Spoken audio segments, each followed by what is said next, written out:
Hey, what's up fam, it's Blkhippiee here, and I'm also chilling with Skittles. And so today we're gonna do some feedings. We're gonna feed my boas. So I got two boas down here. We're gonna go and feed. It's not feeding day for her, so she's just chilling with me today. But anyways, so yeah, if you're interested, tune in. Cool, so welcome back, right? Blkhippiee chilling with Skittles here. This is my Brazilian Rainbow Boa. As you can see, really beautiful snake. Yeah, so I've had her for a little bit now, and she's doing really well. Yeah. Anyway, so today what I really wanted to kind of talk about was, feeding your snakes. A lot of people are still feeding their snakes live, right? It's like every time I come across this, I feel bad, and I just really want to kind of immediately kind of like correct the situation. No judgment, I get some people, that's just what they choose. But recently I did see on Facebook, unfortunately, it was a video of a person whose ball python, I believe, got a rat. It was like a rat bit through its head. So a rat bit through its head, as the snake was trying to constrict it. And so the snake died, right? And so the person who posted it was just trying to give a PSA to other people about why it's important to feed frozen thaw. And so I just thought today I'd take the time to also kind of go over that again. The benefits are just so important. But anyways, before I go into those benefits, I'm gonna just kind of go ahead and put Skittles back up. It's kind of hot in here. And so I just gonna put her in her enclosure. But as you can see, she's looking beautiful and chilling. Anyways, let me put it right back. Yo, what's up fam? So I just put Skittles back up just because she's a Brazilian and today's just a little bit hotter than usual, and it's better for them to kind of be in their natural environment. She's still a baby, so her humidity is just so high. So today I actually want to talk about the importance of feeding your snake frozen thaw. And so these are frozen mice, right? So these are what I feed my boas right now. So my boas are about a little under a year old, and these are jumbo mice, so these are large mice, right? And I think I get about 10 of these for about $12 roughly or something like that. And my point is it lasts both of my boas a month, right? So they each get fed once every 10 days, 7 to 10 days roughly. So long story short, it's just so much easier for you and your snakes with frozen thaw. All right fam, so I got the mice right now defrosting, and it takes roughly about 45 minutes to an hour.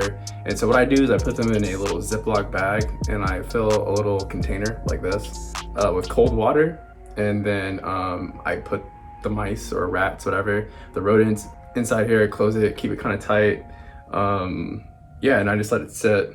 The cool thing is when you do it in cold water, it's not gonna cook it, right? So some people, I feel like people who just start defrosting rodents, they tend to, do it in hot water first, and that's always the worst thing to do, because you're gonna essentially cook the rodent, and so it tears the stomach lining. And so what happens when the snake constricts it is all the guts and everything pops out, right? So they call that exploding rat. If you don't believe me, Google it. All right, cool. So we got the mice defrosting right now, and we're gonna feed today Kiki and Bowie. So my two boa constrictors and parroters. I call them boa constrictors, but people, they're like, oh, they're considered imperators, which they are, but it's just easier to say boa constrictor, And anywho, so we're gonna feed them today. Bowie's in shed right now. I typically don't feed them when they're in shed, but I feel he's further along in the shed, so he should be fine to eat. Whenever they are in shed, it just depends. I typically will feed them something smaller a little bit versus something too large, right? Because they're shedding skin. You feed them something larger with their new skin, kind of doesn't make sense to me. Anywho, so right now we're gonna let these mice defrost, and then we're gonna feed some boas, and you guys can kind of see just how great their feeding response is. Even if they're in shed, these dudes love to eat. And so yeah, you guys will see that shortly. So once again, let these defrost, and then once that happens, we're gonna go feeding. Look how hungry she is. You can see she's ready, dude. She's always ready, I swear. You turn the light on, dude, and it's a Monday or a Tuesday or a Wednesday, or a Thursday, or a Friday, or a Saturday. I don't know if I said Sunday, but if I didn't say Sunday or a Sunday, then she's ready. She's like, where my food at, dude?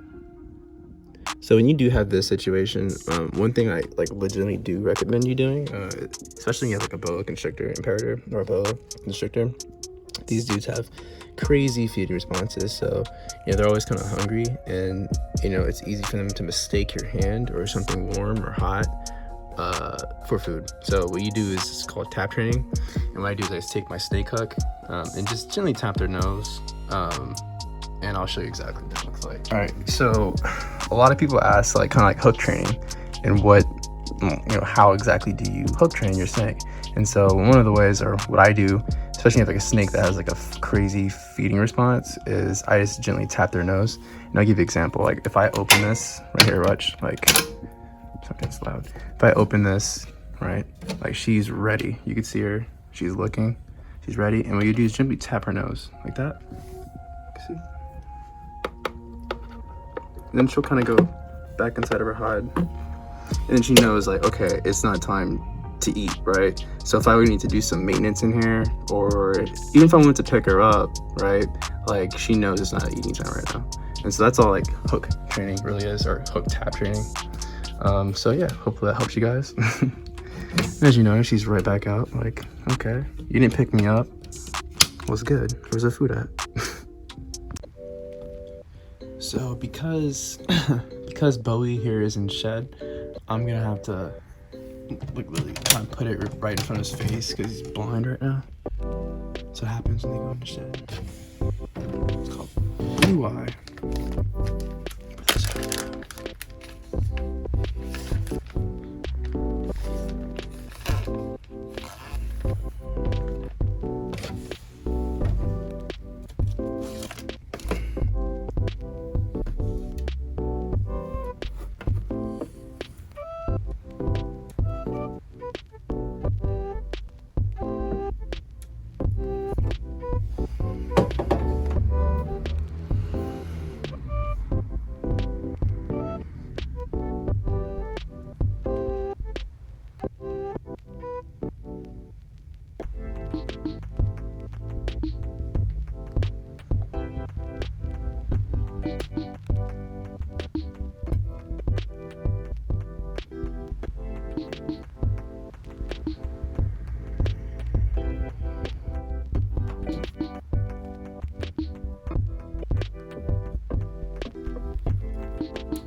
All right, cool. So like, you know, like I don't want anyone to feel like I'm judging you if you do feed your snakes live, you know, for whatever reason, that's your choice.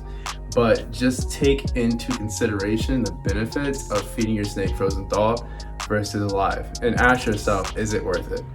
You know, because the individual today, this person admitted themselves that they were like so against frozen thaw because they thought it was a joke. They didn't think it was serious. They didn't think that a rat would ever kill their snake, and then it happened, unfortunately. And you know what, that person, hopefully they learn a lesson, and it's one of those things you can move forward in your life. And then now you know that when you get to the size of full-grown rats, it's just different, you know what I'm saying? It's not, even mice, like mice can do damage, but rats especially, like adult rats, man, they tear your snakes up, man.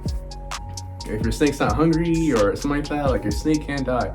Even if your snake wraps it up, you know, constricts it, but doesn't wrap it up properly, you know, like the head is still able to bite, right? And so you got to take that into consideration. And once again, just to me personally, that alone is it's a non-starter for me. Like the fact that a rat could kill my snake, it's a non-starter. So, you know, there's other methods too. Once again, just like do your research, right?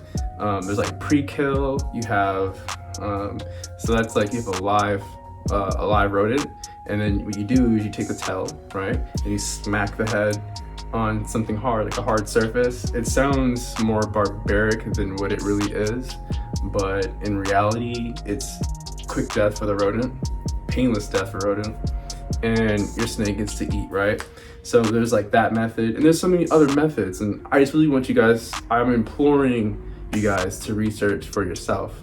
For those that are inquisitive about it, who are trying to debate between the two. But for those who are already on team like Frozen Thaw, you know, I guess this kind of just furthers that belief on why it's important feeding your snakes Frozen Thaw. But anyways, that's that.